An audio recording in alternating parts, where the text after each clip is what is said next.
আগে আমরা 4টা 5টা হাঁস বেচতাম, মানে 15টা 20টা বেশি। রসুন আদা বাটাটা দেই, আর একটা সব পদের মশলাটা বাইটা দেই। রাস্তার মধ্যে ববি অনেক বকাবকি করতো, ওর মধ্যে দেরি হতো রে বাবা। আসসালামু আলাইকুম, আশা করতে সবাই ভালো আছেন। আজকে আবার একটা দিন, আবারও সেজনের BMW। তবে আজকে আমরা যাচ্ছি হচ্ছে 300 ফিট। এখানে বিশাল ভাইরাল লোকজন হাঁসের মাংস বিক্রি করতেছে। শীতও অনেক বেশি পড়ছে, যেহেতু আজকে একটু ভাইরাল জায়গাতে হাঁসের মাংস খেয়ে আসি। তো ওই উদ্দেশ্যে রওনা করা। 15 ডিগ্রি অ্যান্ড লো হচ্ছে 13 ডিগ্রি, বাট টেম্পারেচার এখান থেকে তার থেকে কম মনে হইতেছে। আজকে বৃহস্পতিবার অনুযায়ী কিন্তু অতটা ভিড় নেই। আমরা যে সবগুলো রাইডে উঠছিলাম, মনে আছে আগেরবার?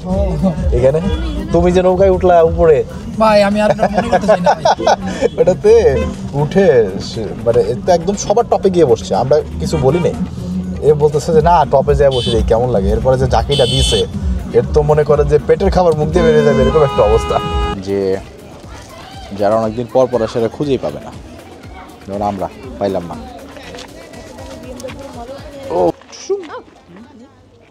ওয়ালাইকুম সালাম। আমার সপ্তাহে বিথির মা ডাকে। এই যে হাঁসের মাংস, গরুর মাংস, মুরগিও রান্ধি, দেশি মুরগি। এই যে হাঁসটা এতদিন 250 ছিল, 300 1600 টাকা জোড়া কিনি। আর গরুর মাংস তো দাম কম, 750 টাকা কেজি, 250 টাকা প্লেট রাখি। মুরগিও 250 টাকা প্লেট। পিঠা ওই যে রুমালি 25 টাকা, চিতই চাপটি 20 টাকা করে। হ্যাঁ, ডিম পিঠা 40 টাকা। এটা আমি 10 বছর ধরে করতেছি। হ্যাঁ, আমি অনেক আগের থেকে, কিন্তু আগে তো আমরা এত বুঝতাম না। তখন তো এই 2-4 বছর ধরে অনেক মানুষ হয়। আগে তো এত মানুষ হইতো না, এই 3 বছর ধরে মানে অনেক মানুষ হয়। আগে আমরা 4টা 5টা হাঁস বেচতাম, মানে 15টা 20টা বেশি। হ্যাঁ, 100 চলে, কিন্তু আমরা তো স্বামী স্ত্রী 2 জন মানুষ, 2 জনে 25টা বাসি, 25টাই কাটি, 25টাই বেচা হয়ে যায়। কোনোদিন একটু থাকে, আবার কোনোদিন শর্ট পড়ে যায়। মনে করো অল্প থাকে গেলে 2-1 প্লেট খাই ফেলে আত্মীয় স্বজনরে দেই। আর যদি বেশি এক কড়াই থাকে, মিশা কথা বললে লাভ নাই, পরের দিন আমরা আবার বেচি। সত্য কথা। হ্যাঁ, না ডিপে ধুইয়া দেই, ডিপে ধুইয়া ওইটা আগে বেচা ফেলাই। আমি আসলে কি রসুন আদা বাটাটা দেই, আর একটা সব পদের মশলাটা বাইটা দেই। এলাকা তরকারিটা এমন কালো হয়, আবার ঝোলটা গাঢ়া হয়। এই যে ঝোলটা দেও না, হ্যাঁ ব্লেন্ডার করি না, আমি বেশিরভাগ বাইটেই দিই। রান্না বসায় দিয়া মানে কুইটা কাইটা বাটি, এলাকা তো দেরি হয়ে যায় আমার। এই যে দেখো না তরকারির কালারটা, আবার ঝোলটাও এই যে গাঢ়া হয়। মশলাটা দিলে বাইটটা, গরম মশলাটা, ঝোলটা গাঢ়া হয়ে যায়। না, আমি শুরু করলাম আগে গরু ছাগল পালতাম। আমগো বাচ্চার বাপে একটা বালুর সাইডে কাজ করতো। তারপর দেখি মাসে 15,000 টাকা পায়। তারপরে আমি আবার মুরগের দোকানটা লইলাম। আমগো বাচ্চার বাপে বকাবকি করতেছে, রাস্তার মধ্যে ববি অনেক বকাবকি করতো, কিন্তু তারপরও আমি এই দোকানটা দিচ্ছি। দেওয়ার পরে দেখি ভালোই, 4টা 5টা হাঁস বেশি। এমন আমগো দেশের মানুষ, আশেপাশের মানুষ আয়ে বিথির মা কয়, অনেক বিথির মা করতে করতে ঢাকার মানুষ আয়ে বিথির মা। তারপরে আমার এই যে একটা দিছে, এটাও বিথির মা, মানে এটা বিথির মা দেওয়া হয়ে গেছে। আমি একদিন 50,000 টাকাতে 2,000 টাকা কম বেচছি। রান্না করি না মানুষের মতো, মাসে 50টা 40টা, আমি এত রান্না করি না।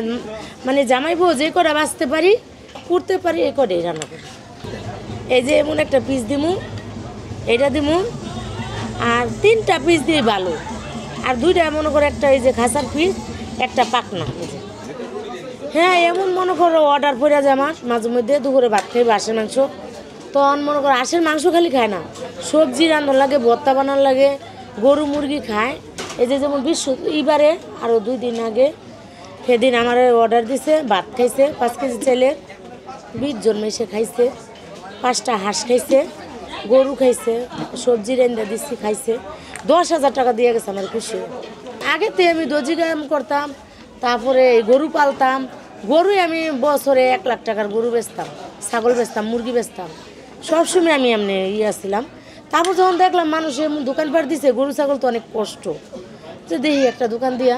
তবে দোকানটা দেখি ভালোই ইনকাম, নতুন মানে ডেলি নগদ টাকা পাওয়া যায়।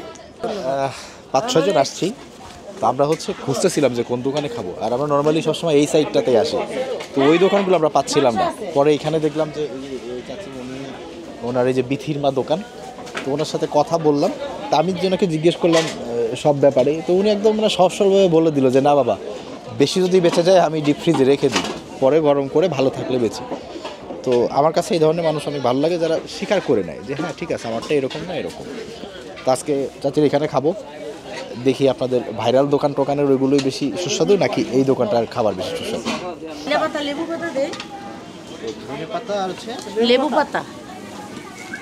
রানটা ভালো হয়। হ্যাঁ, আমার চাপটি বেশি খায়, রুমালির চেয়ে চাপটিটা বেশি। আর এটাতে আমরা অর্ডার করেছি হচ্ছে এখানে গরুর মাংস আছে, গরুর মাংসটা এই পাশে দিয়ে দেন। এই যে ভাই এখানে এই যে গরুর মাংস চলে আসছে একদম ধোয়া ওঠা। আর হচ্ছে এখানে হাঁসের মাংস, রুমালি পিঠা আর চাপড়ি পিঠা। তো একটু ঝোল দিয়ে খাই, রুমালি রুটি দিয়ে শুরু করছি আমি। বিসমিল্লাহ।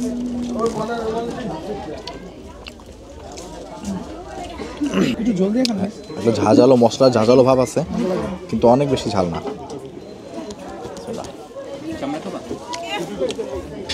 হাঁসের তেলে একদম ভাসা ভাসা।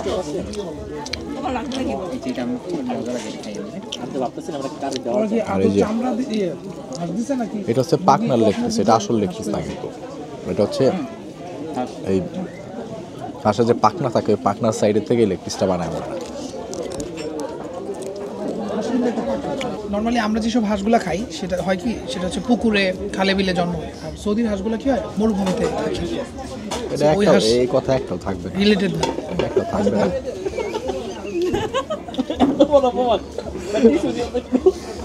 হাঁসের মাংস অনেক সফট রান্না হয়েছে, কিন্তু আমার যখনই বেশি সফট হয় তখনই আমার মনে একটু সন্দেহ জাগে যে এটা কি আসলে দেশি হাঁস ছিল।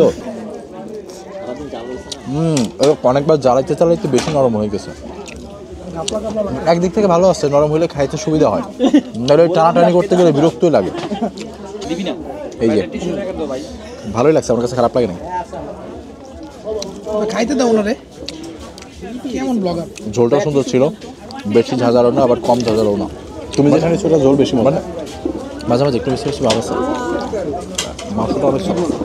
খাই দেখো, সহ্যমান যেমন আবার শেষ হলে ভাবি রিভিউ দিব, আপনি খাইতে পারবেন। খাও খাও দাও, খাও খাও।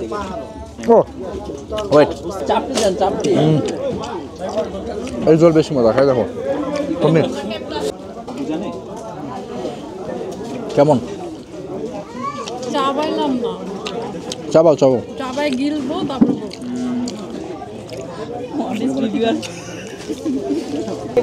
তখন রুমালি রুটি দিয়ে খাইছি, এখন একটু ভাই এদিকে একটা রুমালি চাপড়ি পিঠা, চাপড়ি পিঠা দেখে দেখি। একটা দেন। এটা তো মারা মারা। চাপড়িটাই যে মচমচা একটা ক্রিস্পি ভাব না, খারাপ লাগে না। চাপড়িটা চাপড়িটা পিছনের দিকে একটু করকরা ভাব না, ওটা খাইতে খারাপ লাগে না। জল দিয়ে বেশ মজাই লাগে। যাবেন আজকে স্যার?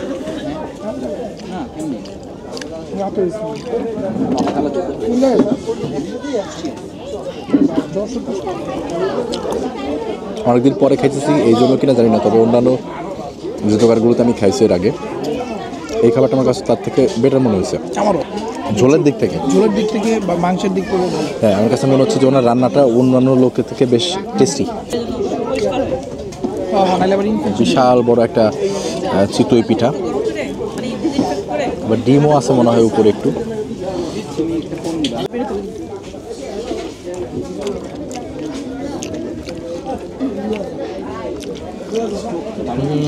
আমি এক তো রুমালি রুটি খাইছি আর চাপড়ি পিঠা খাইছি, বাট চিতই পিঠা দিয়ে এই ঝোলটা আরও মজা লাগতেছে আমার।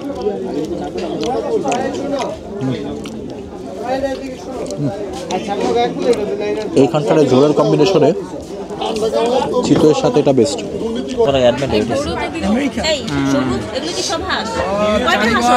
ওই যে লইতাছে কি জানো না সবুজ ভাই, ভালো, very tender.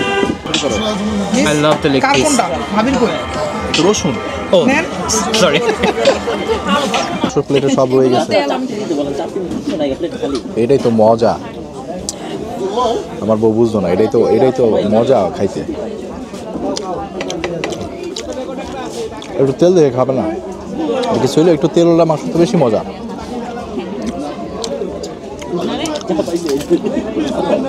আমার জন্য ভালো হচ্ছে 3 পিস গরুর মাংস খাইতে পারলাম। হাঁস হইল গিয়া 4টা না, পার্সেল একটা। আমি জানলে খিচুড়ি দিয়ে খাইতাম। আমি ভাবছি হ্যাঁ আমি তো জানতাম না, তুমিও যেমন জানতাম আমিও জানতাম না, জানলে তো আমি পূর্বাচল নীলা মার্কেট, এই নদীর পার স্টেডিয়ামের সাথে নদীর পার। আর বিথির মার পিঠার দোকান 4টাতে, রাত্রে 2টা পর্যন্ত। এইটা হচ্ছে যে আমাদের বিথির মা পিঠাঘরের কার্ড, এখানে ফোন নাম্বার আছে আর ঠিকানাটা এখানে লেখা আছে। আপনাদের এখানে খিচুড়ি থেকে শুরু করে ভাত, খুদের ভাত, পিঠা, তারপর হাঁসের মাংস, চাপড়ি, গরুর মাংস, যদি দেশি মোরগ টোরগও খাইতে চান এই নাম্বারে ফোন দিবেন। এই নাম্বার থেকে ফোন দিয়ে এই চাচি ভাই যে ভাই আছে ওনারা ধরবে, ওনাদেরকে বলবেন যে আমরা এটা খাইতে চাই, না থাকলে ওনারা এনে আপনাদেরকে অগ্রিম দিলে রান্না করে খাওয়াবে। তো আমার পক্ষ থেকে এই দোকানটা আমার কাছে ভালো লাগছে। আমাদের মতো লোকজন খেতে পারবে শহর থেকে এসে, অতিরিক্ত ঝাল না বাট মজা। তা আমি বলবো সবাই একবার আসেন। ওই ভাইরাল দোকানে তো অনেক খেয়েছেন, ভাইরাল দোকানে ভাইরাল হওয়ার কারণে এখন আর খাবারের মানটা আগের মতো থাকে না, এটা আপনারাও নিজেরাও বুঝেন। অনেকে খেয়ে খেয়ে গিয়ে বলছে যে না আগের মতো মান নাই। সো এইসব দোকানেও একটু আসেন, এরাও তো বিজনেস করতেছে এত বছর ধরে, একটু খেয়ে দেখেন যে এদের খাবারটাও কেমন। আমি মনে করি আপনাদের ভালো লাগবে। সবাই ভালো থাকবেন, আল্লাহ হাফেজ, সালামু আলাইকুম। যে ঠান্ডা,